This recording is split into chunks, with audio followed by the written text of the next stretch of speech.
بسم اللہ الرحمن الرحیم۔ السلام علیکم دوستوں، امید ہے آپ لوگ ٹھیک ہوں گے اور آپ لوگوں کی زندگی خوشیوں کے ساتھ گزر رہی ہوگی۔ تو میرے چینل پہ ہر آنے والے ان کو چاہیے کہ میرے چینل کو سبسکرائب کریں اور ساتھ ساتھ بیل آئیکن وہ بھی بٹن بھی دبا دیں تاکہ میری ہر ویڈیو آپ کو وقت پہ پہنچ دے رہے، اور ساتھ ساتھ اس چینل کے لنک بھی اپنے دوستوں کے ساتھ شیئر کریں۔ تو بڑھتے ہیں میر تقی میر کے غزل کی طرف۔ اور میر تقی میر پیدائش ان کی کب ہوئی تھی؟ تو یہ پیدائش ان کی 1721 میں بھی ہوئی تھی۔ 1721 بھی نظر سے یہ تاریخ پیدائش بھی گزری ہے۔ 1723 24 مختلف پیدائش کی جو تاریخ ہے یہ گزر گئی ہے، نظروں سے گزری ہے، اور فاتن کی جو ہوئی تھی تو یہ 1810 میں ہوئی تھی۔ بہرحال بڑھتے ہیں غزل نمبر 2 کی طرف، اور تاکہ آپ اس سے فائدہ اٹھائیں، استفادہ کریں۔ تو آج کا جو پہلا شعر ہے وہ یہ ہے: پیری میں کیا جوانی کے موسم کو روئے، اب صبح آنے آئی ہے ایک عدم کو تو سوئے، اخلاص دل سے چاہیے سجدہ نماز میں، بے فائدہ ہے ورنہ جو یوں وقت کھوئے۔ پیری میں، پیری کا مطلب کیا ہے؟ یعنی بڑھاپے میں۔ پیری کا مطلب بڑھاپا ہے۔ کیا جوانی کے موسم کو روئے، رونا مطلب یعنی پھر انگلیاں مروڑنا، یعنی پھر رونا کوئی کام نہیں دیتا ہے۔ اب صبح آنے آئی ہے، اب صبح ہونے آئی ہے ایک دم تو سوئے، یعنی ابھی صبح کا ٹائم ہے، تھوڑا سو جائے۔ اس شعر کا مفہوم یہ ہے کہ شاید اس شعر کا مفہوم، سب سے پہلے مفہوم آپ کو بتاتا ہوں تاکہ یہ شعر آپ کے یا اس شعر کی تشریح آپ کے ذہن میں بیٹھ جائے۔ شاعر اس شعر کا مفہوم یہ بتاتا ہے کہ بڑھاپے میں انسان جوانی کے زمانے کو کیا روئے، کیونکہ بڑھاپے میں جوانی کی باتیں کرنا، زمانے کو رونا، یہ ایک بیوقوفی ہے، اور اب تو صبح کا ٹائم ہے، صبح ہو رہی ہے، اس لیے تھوڑے وقت کے لیے سو جائے۔ یہ شعر کا مفہوم تھا۔ اس شعر میں شعر کہنا ہمیں یہ چاہتے ہیں میر تقی میر کہ اس شعر میں شاعر میر تقی میر یعنی جوانی کا جو وقت تھا وہ یاد کرتے ہیں کہ انسان کی یہ ایک فطرت ہے کہ جوانی میں وہ کوئی اچھا کام کرنے کی بجائے فضول کاموں میں اور میننگ لیس کاموں میں اپنے وقت کو ضائع کر دیتا ہے، اپنے وقت کو ضائع کرتا ہے بلکہ خود کو ضائع کرتا ہے۔ پھر جب بڑھاپا شروع ہو جاتا ہے، بڑھاپا شروع ہو جاتا ہے تو وہ شخص جو جوانی ان سے گزر گئی ہے وہ روتا ہے اور انگلیوں کو مروڑتا ہے، اور پھر بہت زیادہ افسوس کرتا ہے، لیکن پھر کچھ نہیں ہوتا ہے، اور بڑھاپے میں جوانی کی جو رنگینیاں ہوتی ہیں ان کو یاد کر کے پھر یعنی ندامت کا اظہار کرتا ہے، پشیمانی کا اظہار کرتا ہے، اور یہ باتیں ظاہر کرتا ہے کہ حالانکہ بڑھاپے میں جوانی کے زمانے کو یاد کر کے رونا، یا جوانی کی زندگی کو یاد کرنا اب بڑھاپے میں، تو یہ افسوس کرنا یہ سراسر نادانی ہے اور بیوقوفی کی بات ہے۔ میر تقی میر کہنا یہ چاہتے ہیں کہ میری بھی یہی حالت ہے، میں نے پوری زندگی صرف رونے دھونے اور ماتم کرنے میں گزاری ہے، اور اب صبح ہونے کا وقت آیا ہے، یا اب صبح ہونے کو ہے کہ میں اب خود سے کہتا ہوں کہ اس لیے کہ کچھ دیر کے لیے سو جائیے، تاکہ یہ جو آپ سوچ رہے ہو چند لمحوں کے لیے اس غم سے تجھے نجات مل جائے۔ یہ نہیں، نجات کیوں ملے؟ کیونکہ اصل میں یہ سوچ رہے تھے کہ میری جوانی گزر گئی اور اب مجھ پہ بڑھاپے کا وقت آیا ہے، تو یہ اسی وقت کو یاد کر رہے تھے۔ حالانکہ اس وقت میں یاد کرنا اپنی جوانی کو یہ اصل میں سراسر بیوقوفی ہے۔ بہت سارے لوگ ایسے ہوتے ہیں کہ وہ اپنے آپ کو اتنا ضائع کرتے ہیں اور ان کی زندگی ایسی گزر جاتی ہے کہ پھر بعد میں وہ پچھتاتا ہے، نادم ہوتا ہے، ندامت کرتا ہے۔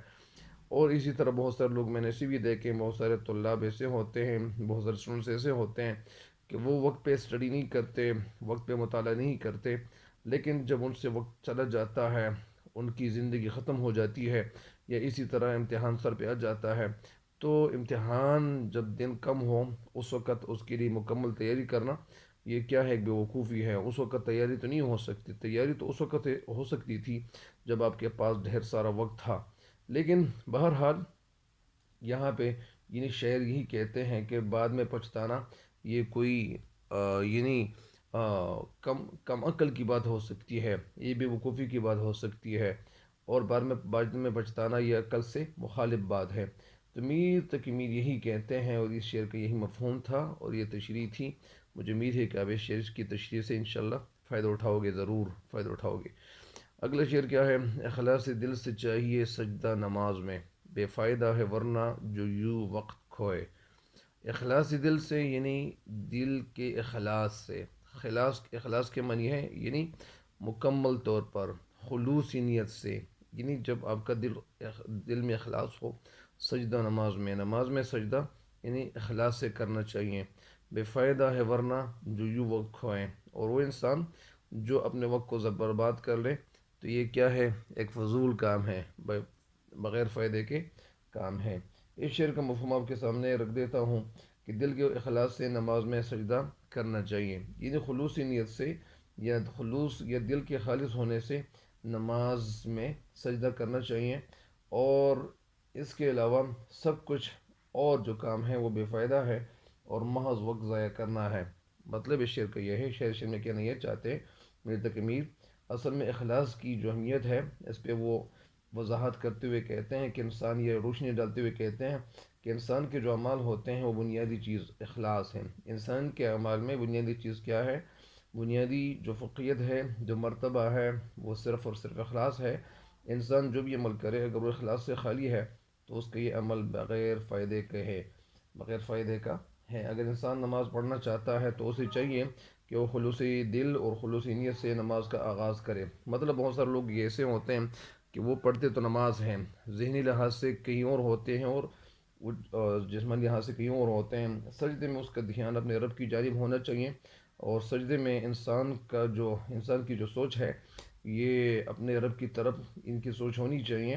اگر وہ مشغول تو نماز میں ہوں اور ساتھ ساتھ وہ سجدہ ریز بھی ہو، یا اسی طرح وہ اپنے رب کے سامنے گڑ گڑا رہا ہو اور ان کی سوچ کہیں اور ہو، ان کا ذہن کہیں اور ہو، اور اپنے سامنے اللہ کے سامنے وہ گڑ گڑا رہا ہو اور منت سماجت کر رہا ہو، اللہ تعالیٰ سے مانگ رہا ہو، مگر اس کا دھیان اور اس انسان کی جو سوچ ہے وہ، اور رجحان اور اس کی جو میلان ہے وہ کسی اور طرف ہے، تو یہ سارے کام، یہ نماز بے فائدہ ہے، یہ اس کو فائدہ نہیں دے سکتی یہ نماز، کیونکہ ایسا نمازی صرف اپنا وقت ضائع کرتا ہے۔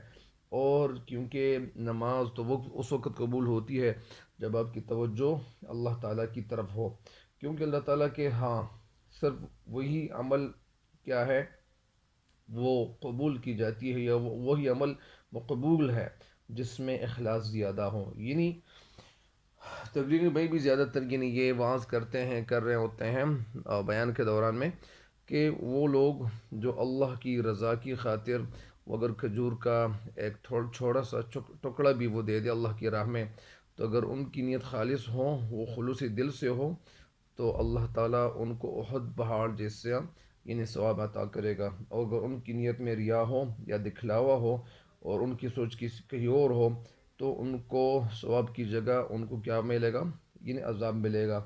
اللہ ہم سب انسانوں کو عذاب سے بچا دیں۔ اخلاص کے آمین۔ اخلاص کے بغیر سب اعمال جتنے بھی ہیں وہ کیا ہے؟ فضول ہیں، بیکار ہے۔ تو اس شعر کے ساتھ ایک شعر ہے کہ خلوص دل سے گر بھور بھی پکارے مجھ کو، قسم خدا کی کناروں سے لوٹ آؤں گا۔ تو ان اشعار کی تشریح مکمل ہو گئی ہے، مجھے امید ہے کہ انشاءاللہ آپ ان سے فائدہ اٹھائیں گے ضرور۔ تب تک کے لیے دیجیے گا مجھے اجازت، اللہ حافظ۔